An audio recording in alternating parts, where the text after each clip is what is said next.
आज असार शुक्ल पूर्णिमा अर्थात् गुरु पूर्णिमा, गुरुप्रति श्रद्धा भाव प्रकट गरी गुरु पूर्णिमा मनाइँदै नेपाली कांग्रेसका पूर्व सभापति एवं पूर्व प्रधानमन्त्री गिरिजा प्रसाद कोइरालाको जन्म शताब्दी आज विभिन्न कार्यक्रम गरी मनाइँदै देश बनाउने एजेन्डा लिएर नयाँ दल आए हामी छोड्न तयार छौं भन्दै प्रधानमन्त्री पुष्पकमल दाहाल प्रचण्डको भनाई। गणतन्त्र नेपालको पहिलो राष्ट्रपतिमा गिरिजा प्रसाद कोइरालालाई प्रस्ताव नगरेर मैले ठूलो गल्ती गरेँ भन्दै प्रधानमन्त्री प्रचण्डको पश्चाताप, राजनीतिक दलको झोला बोकेर विश्वविद्यालय छिर्न नपाइने बनाऊं भन्दै कांग्रेस महामन्त्री गगन थापाको प्रस्ताव। कक्षा 11 मा छात्रवृत्ति पाउने विद्यार्थी काठमाडौँ महानगरपालिका आफैले छनौट गर्ने बालिन शाहले बनाए यस्तो नियम। राष्ट्रिय स्वतन्त्र पार्टीले गठन गर्यो सामाजिक कार्यमा खटिने द्रुत कार्यटोली। सामाजिक कार्यमा खटिने द्रुत कार्यटोलीमा को छन् सदस्य, यसको विषयमा पुरै जानकारी आजको समाचारमा हेर्नुहोस्। ललिता निवास प्रकरणमा समर जङ कम्पनीका तत्कालीन प्रमुख सहित 2 जना पक्राउ। भारत भ्रमणबाट फर्किए लगतै प्रधानमन्त्री प्रचण्डले थाले चीन भ्रमणको तयारी। प्रचण्डको चीन भ्रमण आगामी सेप्टेम्बरमा हुने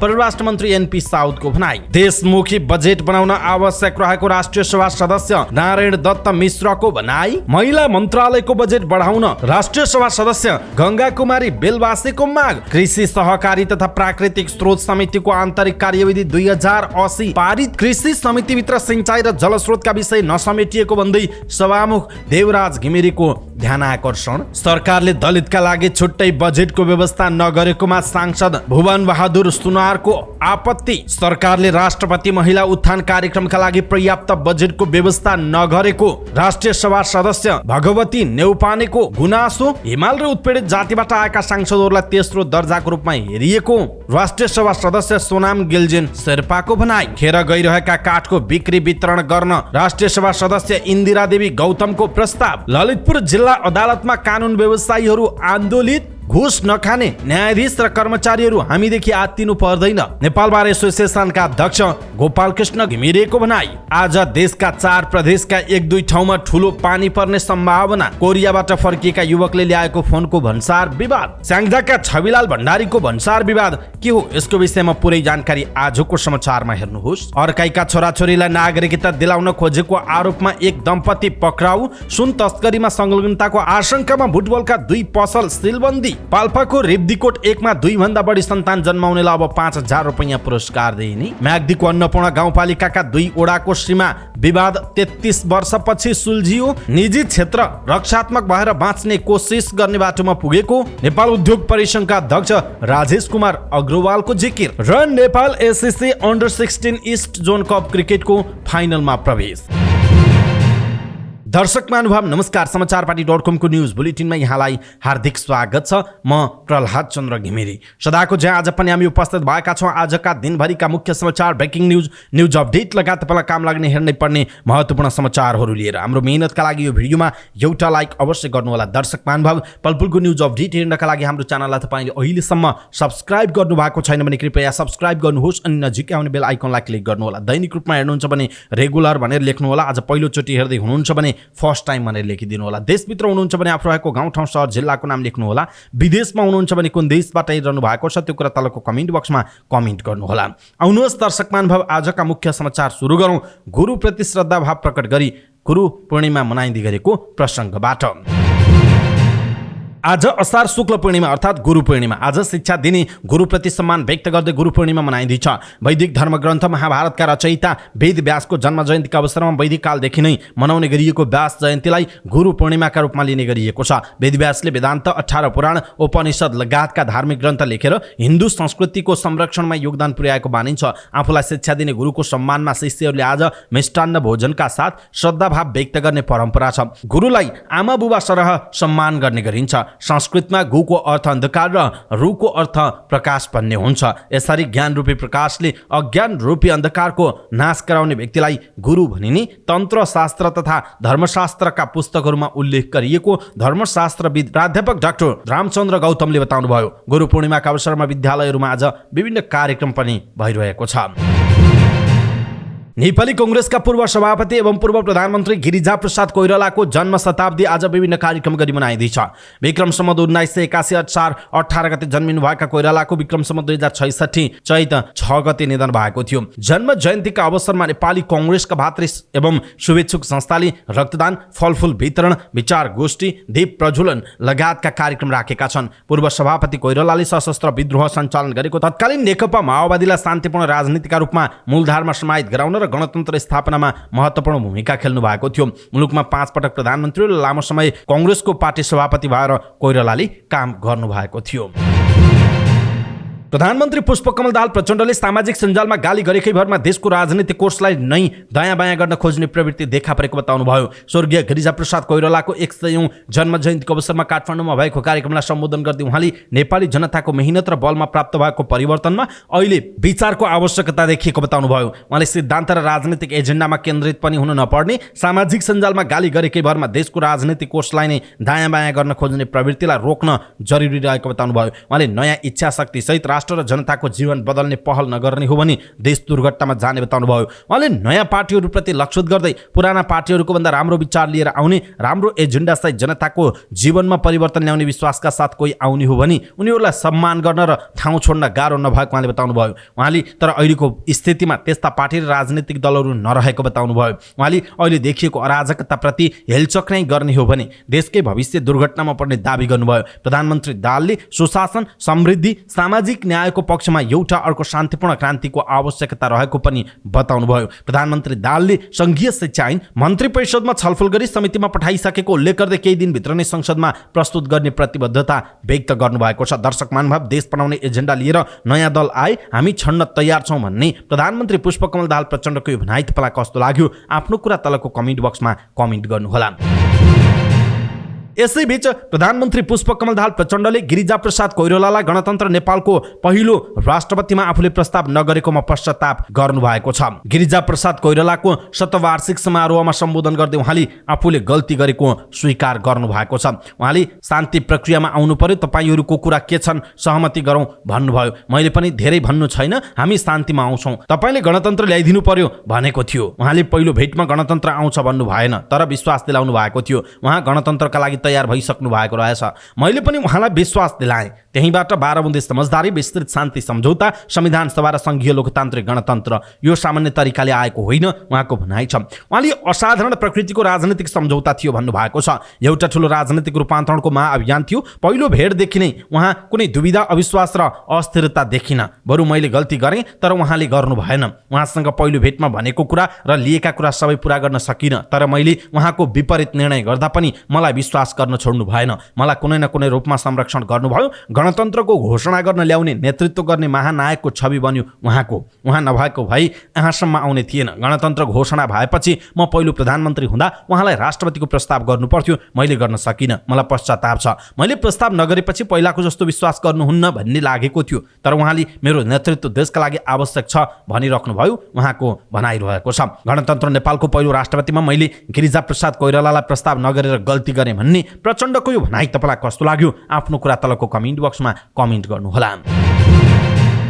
नेपाली कांग्रेसका महामन्त्री गगन थापाले राजनीतिक दलको झोला बोकेर विश्वविद्यालय छिर्न पाइँदैन भन्ने कुरालाई स्थापित गर्नुपर्ने बताउनु भएको छ। स्वर्गीय गिरिजा प्रसाद कोइरालाको 100औं जन्म जयन्तीको अवसरमा काठमाडौँमा भएको कार्यक्रमलाई सम्बोधन गर्दै उहाँले विश्वविद्यालयलाई 100% राजनीतिबाट टाढा राख्नुपर्ने बताउनुभयो। उहाँले दलको झोला बोकेर विश्वविद्यालय छिर्न पाइँदैन भन्ने कुरा अन्त्य नगरेसम्म विश्वविद्यालयमाथि उठ्न नसक्ने बताउनुभयो। उहाँले कुनै पनि दलको झोला बोक्ने प्राध्यापक, विद्यार्थी, कर्मचारी कसैलाई पनि विश्वविद्यालयले चिन्दैन भन्ने कुरा स्थापित गर्नुपर्नेमा जोड दिनुभयो। उहाँले विश्वविद्यालयको अवस्था झनै कहाली लाग्दो भएको र यसको दोष राजनीतिक दल र सरकारको नेतृत्व गर्नेहरूले लिनुपर्ने बताउनुभयो। उहाँले उच्च प्राथमिकतामा राखेर सदनमा तत्काल संघीय शिक्षा ऐन ल्याउन प्रधानमन्त्री पुष्पकमल दाहाल प्रचण्डको ध्यान आकर्षण गराउनुभयो। उहाँले सरकारले विद्यालयमा शिक्षामा आएको सङ्कटलाई बुझ्न नसकेको पनि बताउनु भएको छ। काठमाडौँ महानगरपालिकाले चालू शैक्षिक सत्रदेखि कक्षा 11मा निजी विद्यालयले दिने छात्रवृत्तिका लागि आफै विद्यार्थी छनौट गर्ने भएको छ। मेयर बालेन शाहले महानगरपालिका आफैले विद्यार्थी छनौटका लागि परीक्षा सञ्चालन गर्ने बताउनुभयो। उक्त परीक्षाबाट सामुदायिक विद्यालयमा अध्ययन गरेको जेहेन्दार, पिछडिएको क्षेत्र, आदिवासी जनजाति, गरिब आदि आधार तयार गरी योग्यता क्रमका आधारमा छात्रवृत्ति पाउने विद्यार्थी छनौट गर्ने बताउनु भएको हो। यसरी छनौट गरेका विद्यार्थीलाई निजी विद्यालयहरूले छात्रवृत्तिमा पढाउनु पर्ने जनाइएको छ। राष्ट्रिय स्वतन्त्र पार्टीले उद्धार र राहतमा खट्ने गरी द्रुत कार्य टोली र्यापिड एक्सन टिम RAT गठन गरेको छ। सामाजिक कार्यमा खट्नका लागि गठन गरिएको समिति प्रदीप तिमिल सिन्हा साजन शर्माको नेतृत्वमा बनाइएको छ। उक्त समिति केन्द्रीय RAT विभागको मातहतमा हुने राष्ट्रपाले जनाएको छ। केन्द्रीय समिति 12 जनाको बनाइएको छ। उक्त संख्या बढाएर 33 जनासम्म पुर्याउन सकिने राष्ट्रपाले जनाएको छ। RAT संरचना वडादेखि केन्द्रसम्म हुने राष्ट्रपाले जनाएको छ। RAT गठन गर्दा मातहतका संरचनाले केन्द्रीय विभागको अनिवार्य अनुमति लिनुपर्नेछ। उक्त विभागको प्रमुखमा केन्द्रीय सदस्य विष्णु कुमार श्रेष्ठ विष्णु पुरुष रहनु भएको छ। उद्धारका लागि खटिने द्रुत टोलीको समिति 7 देखि 33 जनासम्मको हुने महामन्त्री मुकुल ढकालले जानकारी दिनुभयो। विशुद्ध सामाजिक कार्यमा संलग्न गराउनका लागि पार्टीले RAT बनाएको ढकालले बताउनुभयो। राष्ट्रपाले पार्टीको भातृ संस्था गठन नगर्ने स्पष्ट पारिसकेको छ। RAT विशुद्ध सामाजिक कार्यमा खटिने टोली भएकाले भातृ संस्थाको रूपमा बुझ्न हुने महामन्त्री ढकालको भनाइरहेको छ। दैविक प्रकोपमा परेका नागरिकलाई शीघ्र उद्धार गर्नका लागि RAT परिचालन हुने जनाइएको छ। आपद विपदमा परेका जनतालाई उद्धार गर्ने आवश्यक सहयोग पुर्याउने कामका लागि हामी खटिन्छौँ। केन्द्रीय RAT का संयोजक साजन शर्माले भन्नुभयो, प्रशासनसँग समन्वय गरेर नागरिकलाई सेवा दिने हाम्रो काम हो उहाँको भनाइरहेको छ। दर्शक महानुभाव, राष्ट्रपाले जसरी सामाजिक कार्यमा खटिने द्रुत कार्य टोली गठन गरेको छ, यसप्रति तपाईँको धारणा के छ? आफ्नो धारणा तलको कमेन्ट बक्समा कमेन्ट गर्नुहोला। ललिता निवास प्रकरणमा समरजङ कम्पनीका तत्कालीन प्रमुख सहित 2 जना पक्राउ परेका छन्। केन्द्रीय अनुसन्धान ब्युरो CIB समरजङ कम्पनीका तत्कालीन प्रमुख रमेश पोखरेल र नक्कली मोही देवनारायण महर्जनलाई पक्राउ गरेको हो। गृह मन्त्रालय मातहतको समरजङ कम्पनीको नाममा ललिता निवासको धेरै जग्गा ल्याइएको थियो। सोही जग्गा पछि व्यक्तिका नाममा सारिएको थियो। यो प्रकरणमा अहिलेसम्म पक्राउ परेकाको संख्या 9 पुगेको जनाइएको छ। प्रधानमन्त्री पुष्पकमल दाहाल प्रचण्डले चीन भ्रमणको तयारी थाल्नु भएको छ। प्रधानमन्त्री भएको 6 महिनापछि भारत भ्रमणबाट फर्किनु भएका प्रचण्डले चीन भ्रमणको तयारी थाल्नु भएको हो। प्रधानमन्त्रीको चीन भ्रमण आगामी सेप्टेम्बरमा हुने तयारी भइरहेको परराष्ट्र मन्त्री NP साउदले बताउनुभयो। नेपाल प्रेस युनियन कैलालीको जिल्ला सम्मेलनलाई सम्बोधन गर्दै उहाँले भन्नुभयो, प्रधानमन्त्रीको चीन भ्रमण हुँदैछ। भारत र चीन नेपालका छिमेकी मुलुक हुन्। भारतसँग 2/3 व्यापार चलिरहेको छ। सामाजिक र सांस्कृतिक सम्बन्ध पनि छ। उहाँले प्रधानमन्त्रीको आगामी सेप्टेम्बरमा हुने चीन भ्रमण महत्त्वपूर्ण र सार्थक हुने दाबी गर्नुभयो। नेपाल असंलग्न परराष्ट्र नीतिमा हिँडेको बताउँदै राष्ट्रको हितलाई केन्द्रमा राखेर नै सैन्य गठबन्धनमा तटस्थ बसेको उहाँको भनाइ छ। हालै 5 दिने चीन भ्रमणबाट फर्किनु भएका नेकपा माओवादी केन्द्रका वरिष्ठ उपाध्यक्ष तथा उपप्रधान तथा गृहमन्त्री नारायण काजी श्रेष्ठले पनि प्रधानमन्त्रीको भ्रमणको वातावरण बनाइएको बताउनु भएको छ। प्रधानमन्त्री भारत भ्रमण अघि पनि पार्टी उपाध्यक्ष अग्निप्रसाद सापकोटाको टोली चीन गएको थियो। उहाँले फर्किएपछि प्रधानमन्त्रीको चीन भ्रमण चाँडै हुने बताउनु भएको थियो। राष्ट्रिय सभा सदस्य नारायण दत्त मिश्रले देशमुखी बजेट बनाउन आवश्यक रहेको बताउनुभयो। बजेट पहुँचवाला मुखी भएको भन्दै उहाँले सो कुरा आवश्यकता ल्याउनु भएको हो। राष्ट्रिय सभाको बैठकमा महिला बालबालिका तथा ज्येष्ठ नागरिक मन्त्रालय, युवा तथा खेलकुद मन्त्रालय, शहरी विकास मन्त्रालय, वन तथा वातावरण मन्त्रालय र उद्योग वाणिज्य तथा आपूर्ति मन्त्रालयको विनियोजन शीर्षकमाथिको छलफलमा भाग लिँदै उहाँले बजेटको कार्यान्वयन र सदुपयोग गर्नेतर्फ विशेष ध्यान दिनुपर्ने सरकारलाई सचेत गराउनु भएको छ। सङ्घीय सरकारले बजेटको सदुपयोग गर्नका लागि प्रदेश र स्थानीय तहलाई पनि आवश्यक अनुसार निर्देशन दिनुपर्ने सांसद मिश्रको भनाइ छ। उहाँले बजेट कार्यान्वयन गर्ने निकाला पुरस्कार र नगर्ने निकाला दण्डको आवश्यक व्यवस्था गर्नेतर्फ पनि सरकारले ध्यान दिनुपर्ने बताउनुभयो। राष्ट्रिय सभा सदस्य गंगा कुमारी बेलवासेले महिला बालबालिका तथा ज्येष्ठ नागरिक मन्त्रालयको बजेट बढाउनु पर्ने बताउनु भएको छ। राष्ट्रिय सभाको बैठकमा बोल्दै राष्ट्रिय सभा सदस्य बेलवासेले आगामी दिनमा महिला बालबालिका तथा ज्येष्ठ नागरिक मन्त्रालयको बजेटमा वृद्धि गर्नुपर्ने आवश्यकता ल्याउनु भएको हो। उहाँले सबै मन्त्रालयमा आफू मातहतका संस्थाहरू संरक्षण गर्ने गरी मात्रै बजेट आएको उहाँको भनाइ छ। उहाँले मानव विकासका लागि बजेट विनियोजन हुनुपर्नेमा जोड दिनुभयो। त्यसैगरी देशलाई खेलाडीहरूले विश्वमा चिनाइरहेको भन्दै खेल क्षेत्रमा पनि लगानी गर्नुपर्ने उहाँले बताउनुभयो। राष्ट्रिय सभा सदस्य बेलवासेले वनमा रहेका जडीबुटीलाई निकालेर प्रशोधन गरी विदेशी मुद्रा आर्जनको साधन बनाउनु पर्ने जनाउनु भएको छ। कृषि सहकारी तथा प्राकृतिक स्रोत समितिको आन्तरिक कार्यविधि 2080 सर्वसहमतिले पारित भएको छ। सोमबार बसेको प्रतिनिधि सभा अन्तर्गतको कृषि सहकारी तथा प्राकृतिक स्रोत समितिका ज्येष्ठ सदस्य सांसद अमरबहादुर थापाको नेतृत्वमा बसेको बैठकले उक्त कार्यविधि पास गरेको। समितिको बैठकमा कार्यविधिको मस्यौदामाथि दफावार छलफल गरी कार्यविधि सर्वसम्मत रूपमा पारित गरिएको जनाइएको छ। संघीय संसदको प्रतिनिधि सभा नियमावली 2079 को नियम 178 को उपनियम 7 बमोजिम समितिले उक्त कार्यविधि बनाएर पारित गरेको समिति सभापति थापाले जानकारी दिनुभएको छ। समितिको बैठकलाई थप व्यवस्थित, प्रभावकारी र मर्यादित बनाउनका लागि संघीय संसदको प्रतिनिधि सभा नियमावली 2079 को नियम 178 को उपनियम 7 बमोजिम समितिले कार्यविधि बनाएको जनाइएको छ। कृषि सहकारी तथा प्राकृतिक स्रोत समितिभित्र सिंचाई र जलस्रोत मन्त्रालयको विषय आउनुपर्ने माग गर्दै समितिका सदस्यहरूले सभामुख देवराज घिमिरेको ध्यान आकर्षण गराएका छन्। सिंहदरबार स्थित सभामुखको कार्यालयमा भेट गरी समिति सदस्यहरूले समितिभित्र सिंचाई र जलस्रोत मन्त्रालय आउनुपर्ने माग गरेका हुन्। उनीहरूले वर्तमान नियमावलीमा समितिको अधिकार क्षेत्रमा सिंचाई र जलस्रोत मन्त्रालय नपरेकाले नियमावली नै परिवर्तन गर्नुपर्ने अवस्था रहेको भन्दै सभामुख घिमिरेको ध्यान आकर्षण गराएको समितिका ज्येष्ठ सदस्य अमरबहादुर थापाले बताउनुभयो। उहाँले सभामुखसँगको भेटपछि सभामुख घिमिरेले आफ्नो ध्यानाकर्षण भएको बताउनु भएको जानकारी दिनुभएको छ। उहाँले कृषि सहकारी तथा प्राकृतिक स्रोत समितिमा ऊर्जा र सिंचाईका विषय पनि समेटिन जरुरी रहेको बताउनु भएको हो।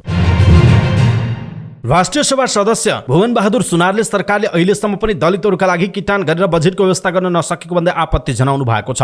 राष्ट्रिय सभाको बैठकमा महिला बालबालिका तथा ज्येष्ठ नागरिक मन्त्रालय, युवा तथा खेलकुद मन्त्रालय, शहरी विकास मन्त्रालय, वन तथा वातावरण मन्त्रालय र उद्योग वाणिज्य तथा आपूर्ति मन्त्रालयको विनियोजन शीर्षकमाथिको छलफलमा भाग लिँदै उहाँले 23% जनसङ्ख्या रहेका दलितहरूका लागि किटानीका साथ बजेटको व्यवस्था नगरिएको भन्दै आक्रोश व्यक्त गर्नुभएको हो। सांसद सुनारले कर्णाली प्रदेशमा बजेटको माग गर्दै प्रदर्शन गरिरहेका दलितहरूलाई नियन्त्रणमा लिने क्रममा घाइते भएकाहरू निःशुल्क उपचारको व्यवस्था मिलाउन पनि सरकारलाई सचेत गराउनु भएको छ।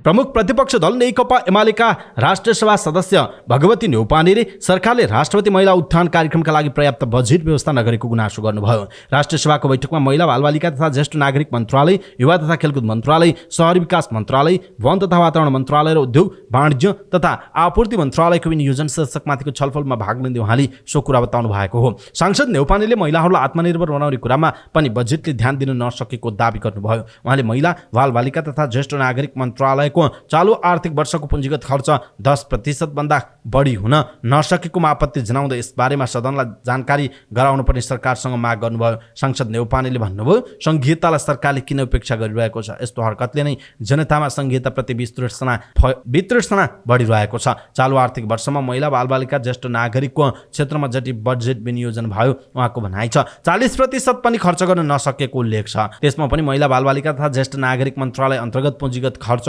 10.9% मात्र खर्च भएको छ। त्यस्तो किन हुने गर्छ? किन यति मात्र खर्च भयो? त्यस्तै राष्ट्रपति महिला उत्थान कार्यक्रम पनि बजेटमा उल्लेख गरिएको छ। बजेट पनि विनियोजन गरिएको छ, तर यो कार्यक्रम अन्तर्गत पर्याप्त बजेट विनियोजन गरिएको छैन। त्यसैले म फेरि पनि जोड दिएर भन्न चाहन्छु, महिलाहरूलाई आत्मनिर्भर बनुन् भन्नेतर्फ यो सरकारले ध्यान दिएको छैन उहाँको भनाइ छ। सांसद न्यौपानेले सरकारकै कारण संघीयता वितृष्णा बढाउने काम भइरहेको आरोप समेत लगाउनु भएको छ।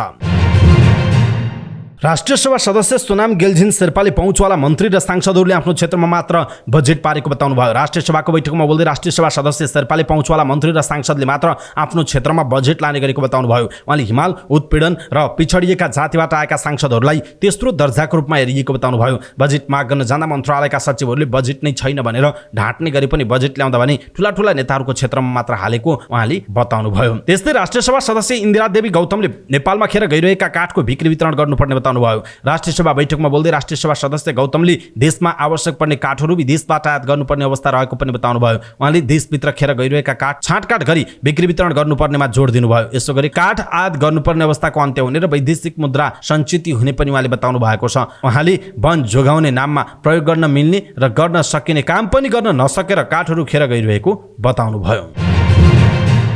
कानुन व्यवसायीहरूले जिल्ला अदालत ललितपुरमा विरोध प्रदर्शन गरेका छन्। जिल्ला अदालत ललितपुरकी नासु प्रेमिका तामाङ र अधिवक्ता अमीर लामिछाने बीचको विवादपछि भएको हालको स्थितिको घटनालाई लिएर कानुन व्यवसाय आन्दोलनमा उत्रिएका हुन्। असार 13 गते जिल्ला अदालत ललितपुरमा नासु तामाङलाई काम गरिरहेको अवस्थामा लामिछानेले आक्रमण गरेको भन्दै देशभरका अदालतका कर्मचारीले आन्दोलन स्वरूप आइतबार 3 घण्टाका लागि काम नगरी विरोध जनाएका थिए। आइतबार नेपाल बार एसोसिएसनले बन्दी प्रत्यक्षीकरण बाहेकका मुद्दामा सोमबार बहस पैरवी नगर्ने निर्णय गरेको थियो। त्यसै अनुसार उनीहरूले आन्दोलन गरेको जनाइएको छ।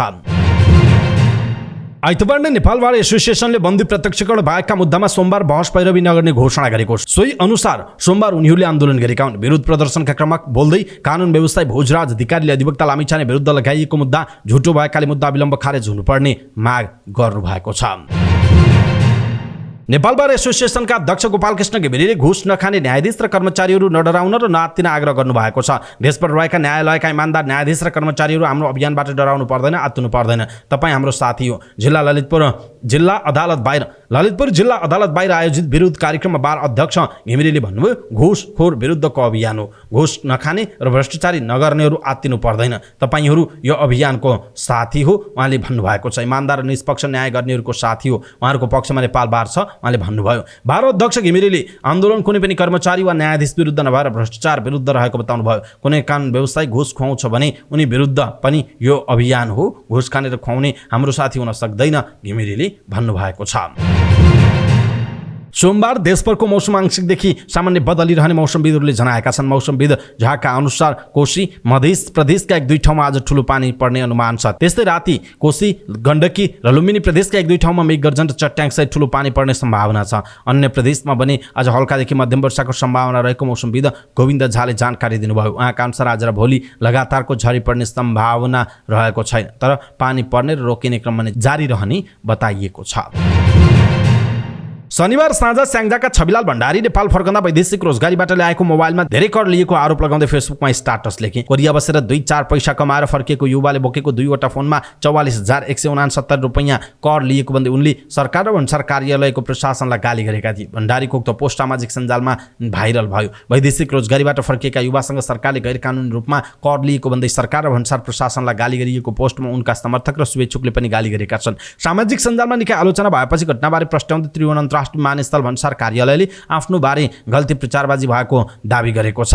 भन्सार कार्यालयका अनुसार कोरियाबाट फर्किएका युवाले 4वटा फोन बोकेका थिए, जसमध्ये सरकारले दिएका सुविधामा 2वटा फोन भन्सार छुट र सुविधामा भण्डारीले पाएको 2वटा फोनमा कानुन बमोजिम भन्सार लागेको कार्यालयको दावी छ। कार्यालयका अनुसार सूचना अधिकारी अम्बिका प्रसाद खनालका अनुसार फोनका कर तिरेर मात्र यात्रु भण्डारीले बोकेको 2वटा फोनको शनिबारको भन्सार मूल्याङ्कन 2,36,838 रुपैयाँ रहेको उल्लेख गरिएको छ, जसमा 13% भ्याट र 8% भन्सार महसुल लगाउँदा कुल भन्सार बिन्दुमा पर्ने महसुल 44,169 रुपैयाँ रहेको जनाइएको छ।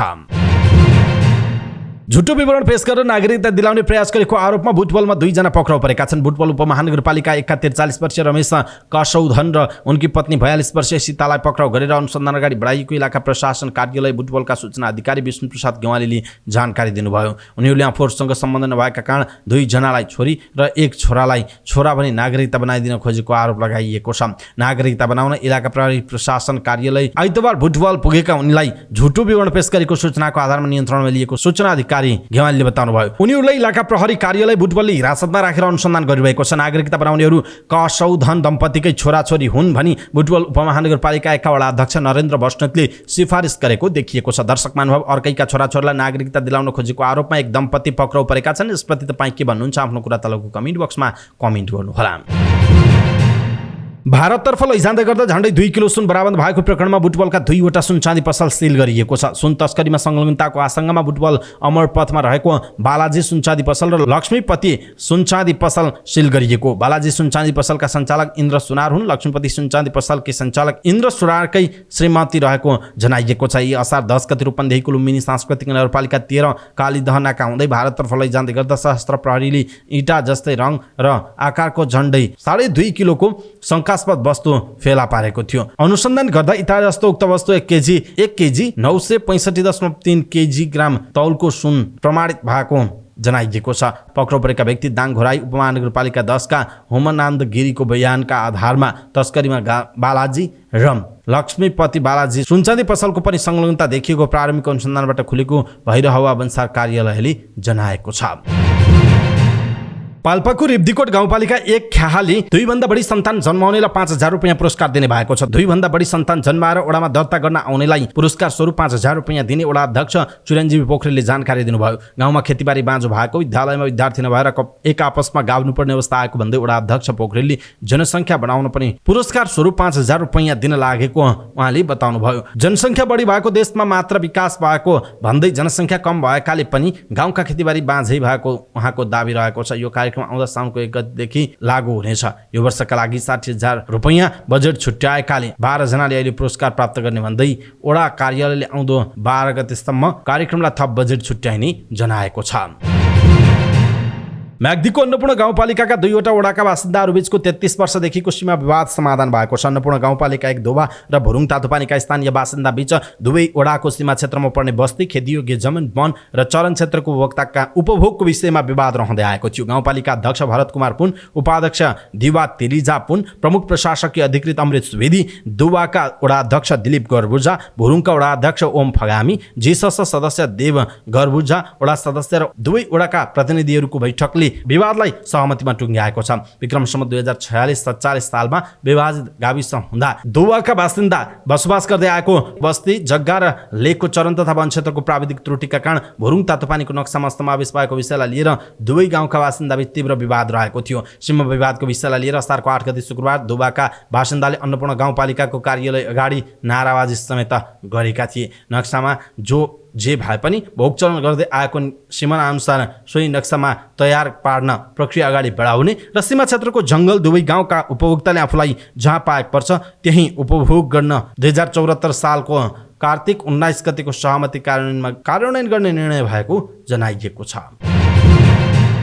नेपाल उद्योग परिसङ्घका अध्यक्ष राजेश कुमार अग्रवालले राष्ट्र बैंकको मौद्रिक नीतिले मूल्य वृद्धिलाई पनि कन्ट्रोल गर्ने र जीडीपीलाई पनि बढाउने गरी एक्सन लिनुपर्ने आवश्यकता रहेको बताउनुभयो। राष्ट्र बैंकले सन्तुलन कायम गर्दै कोरोना महामारी र विदेशी मुद्रा सञ्चित कन्ट्रोल गर्ने क्रममा लिएका नीतिहरू खुकुलो बनाउनु पर्ने उहाँको भनाइ छ। उहाँले अर्थतन्त्रको व्यवस्था र उद्योग व्यवस्थाको अवस्थालाई चलायमान बनाउनका लागि माथि उकास्न सरकारसँग समन्वय गरेर के निकास निकाल्दा अर्थतन्त्र चलायमान हुन्छ भन्ने कुरामा आफू बढी केन्द्रित हुने पनि उहाँले बताउनुभयो। अग्रवाल हालै मात्र सम्पन्न 19 साधारण सभाबाट स्वतः अध्यक्ष चयन हुनुभएको हो। नेपाल एसएससी अन्डर-16 इस्ट जोन कप क्रिकेटको फाइनलमा पुगेको छ। सोमबार भएको सेमिफाइनलमा नेपालले सिङ्गापुरलाई 97 रनले पराजित गरेको हो। पहिला ब्याटिङ गरेको नेपालले निर्धारित 35 ओभरमा 9 विकेट गुमाएर 184 रन बनाएको थियो। नेपालका लागि श्रेयस कोइरालाले 43, नीरज कुमार यादवले 42 र कप्तान अभिषेक तिवारीले 25 रन बनाएका थिए। त्यस्तै सन्तोष यादवले 18, दीपक कुमारले 12, प्रकृति भट्टराईले 12 र कृत्रिम कामतले 20 रन बनाएका थिए। सिङ्गापुरले 33 ओभरमा सबै विकेट गुमाएर 87 रन मात्र जोडेको हो। अवस्था दर्शक महानुभाव समाचारपाटी.com को न्यूज बुलेटिन अहिलेका लागि यति नै। हामीले प्रस्तुत गरेका यी समाचारहरूप्रति तपाईँको धारणा के छ, आफ्नो धारणा तलको कमेन्ट बक्समा कमेन्ट गर्नुहोला। दर्शक महानुभाव, पलपलको न्यूज अपडेटका लागि तपाईँले हाम्रो च्यानललाई अहिलेसम्म सब्स्क्राइब गर्नुभएको छैन भने कृपया सब्स्क्राइब गर्नुहोस् अनि नजिकै आउने बेल आइकनलाई क्लिक गर्नुहोला। पलपलको न्यूज अपडेटका साथ नेपाली समयअनुसार भोलि बिहान 5 बजे लिएर समाचारपाटी.com को न्यूज बुलेटिन उपस्थित हुनेछौँ। पलपलको न्यूज अपडेटका लागि समाचारपाटी.com हेर्दै गर्नुहोस्। नमस्कार।